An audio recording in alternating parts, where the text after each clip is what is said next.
नमस्कार दोस्तों। तो कैसे हो आप लोग? आशा करते हैं कि आप लोग बहुत अच्छे होंगे और अच्छे से पढ़ाई कर रहे होंगे। दोस्तों आज के इस वीडियो में मैं बात करने वाला हूँ विज्ञान का most important 20 question, 20 MCQ question. ठीक है। और ये जो मैंने क्वेश्चन लिया है वो कक्षा 8 के स्तर से लिया है। ठीक, कक्षा 8 के बुक से लिया है। ठीक है। और ये हमारा पार्ट 1 है। ठीक है, साइंस का पार्ट 1 है बुक से।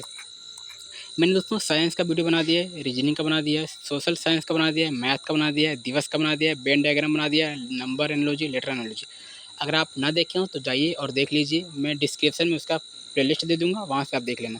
तो टाइम नहीं लगेगा। रिक्वेस्ट करते हैं कि आप लोग प्लीज़ वीडियो को पूरा देखिएगा। 20 एमसीक्यू क्वेश्चन है। चलिए स्टार्ट करते हैं पहले क्वेश्चन से। मैं दोस्तों वादा करता हूँ यहीं से क्वेश्चन आएगा 100%। चलिए, वह प्रक्रिया जिसमें पौधा जो होता है भोजन स्वयं बनाता है। दोस्तों जो पौधा होता है भोजन को स्वयं बनाता है तो उसको हम क्या कहते हैं? प्रकाश संश्लेषण कहते हैं। क्या कहते हैं? प्रकाश संश्लेषण कहते हैं। आप क्लास 8 में हो, आपको पता होगा कि मनुष्य क्या होता है। ठीक है, स्वपोषी होता है या परपोषी होता है। अमर बेल क्या होता है? स्वपोषी होता है या परपोषी होता है? एक जू क्या जू जू क्या होता है? आपको बताना है कमेंट करके। ठीक है, चलिए अगला देखते हैं। अम्ल और क्षार के बीच की अभिक्रिया से क्या बनता है? तो अम्ल और क्षार की अभिक्रिया से क्या बनता है? तो अम्ल और क्षार की अभिक्रिया से हमारा लवण और जल बनता है। क्या बनता है? लवण और जल। लवण का मतलब होता है दोस्तों क्या? नमक। क्या दोस्तों? नमक। नमक का सूत्र क्या होता है? चलिए बताइए आपको कमेंट करके। जल का सूत्र क्या होता है? आपको कमेंट करके बताना है। अगर आप क्लास 8 में है तो आपको पता होगा। पृथ्वी पर जीवन का मुख्य स्रोत क्या है? तो पृथ्वी पर जो जीवन का मुख्य स्रोत है वो क्या है? तो वो हमारा सूर्य है। क्या है? सूर्य है। और सूर्य हमारा दोस्तों एक प्रकार का तारा है। क्या है? तारा है। आपको कमेंट करके बताना है कि सौर मंडल में कितने ग्रह होते हैं। क्या होते हैं? सौर मंडल में कितने ग्रह होते हैं, क्योंकि सोलर सिस्टम से, सौर मंडल से एक न एक क्वेश्चन पूछा जाता है। तो मैंने सोलर सिस्टम, सौर मंडल का वीडियो बना दिया, एक वीडियो जाइए वहाँ से देख लीजिए, वहीं से आ जाएगा आपका। ठीक है। अब आपका नाम दोस्तों 100% रहेगा। आपको टेंशन लेने की आवश्यकता नहीं है अगर आप पढ़ोगे तो। हमारे रक्त का लाल रंग किसके कारण होता है? तो हीमोग्लोबिन। क्या? हीमोग्लोबिन। हीमोग्लोबिन का जो प्रतीक होता है एचबी होता है। क्या होता है? प्रतीक होता है। और दोस्तों मनुष्य एक बार में कितनी बार सांस लेता है? तो 16 से 72 बार। हृदय कितनी बार धड़कता है? तो 72 बार। और 16 से 18 बार सांस लेता है। मनुष्य में, स्वस्थ मनुष्य में जो होता है वो 5 से 6 लीटर खून होता है। और स्वस्थ मनुष्य में लगभग में 70% पानी पाया जाता है। ठीक है। सबसे बड़ी हड्डी फीमर की हड्डी होती है। जांघ की हड्डी सबसे छोटी हड्डी स्टेप्स जिसको बोलते हैं कान में पाई जाती है। ठीक है। और कान की हड्डी जो होती है सबसे छोटी हड्डी होती है, स्टेप्स की होती है। आपको याद करते हुए चलना है। मैं रिक्वेस्ट करते हैं कि एक बार आप प्लीज़ मानव शरीर का वीडियो देख लीजिएगा, मैंने बना दिया है। बिजली का आविष्कार किसने किया था? तो चलिए बताइए। बिजली का आविष्कार हमारे बेंजामिन फ्रैंकलिन ने किया था। किसने किया था? बेंजामिन फ्रैंकलिन ने किया था।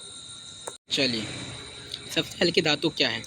तो जो सबसे हल्की धातु है वो क्या है? चलिए बताइए।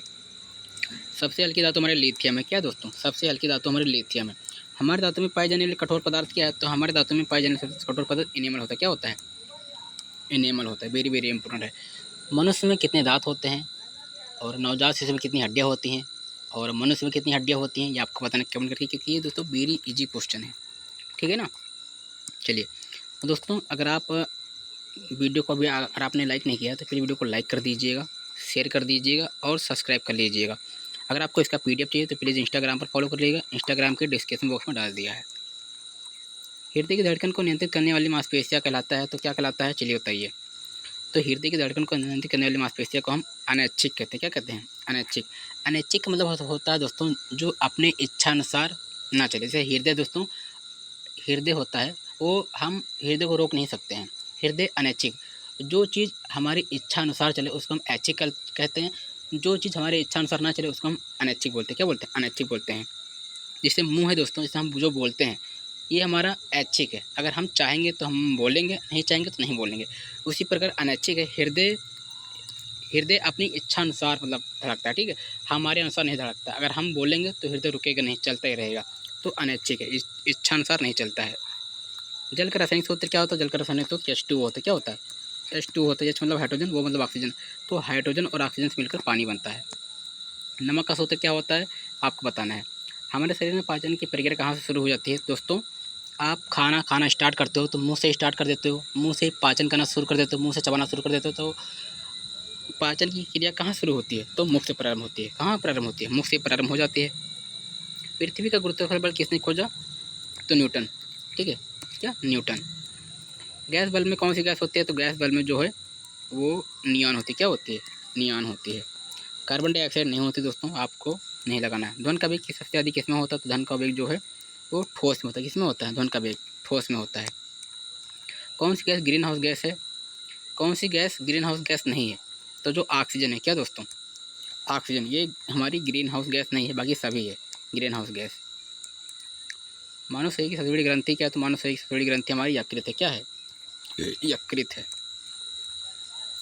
पौधों का कौन सा भाग बीज बनाता है? तो फूल। क्या? फूल से हमारा क्या बनता है? बीज से ही हमारा फूल बनता है। ठीक है, बीज से हमारा क्या बनता है? फूल बनता है।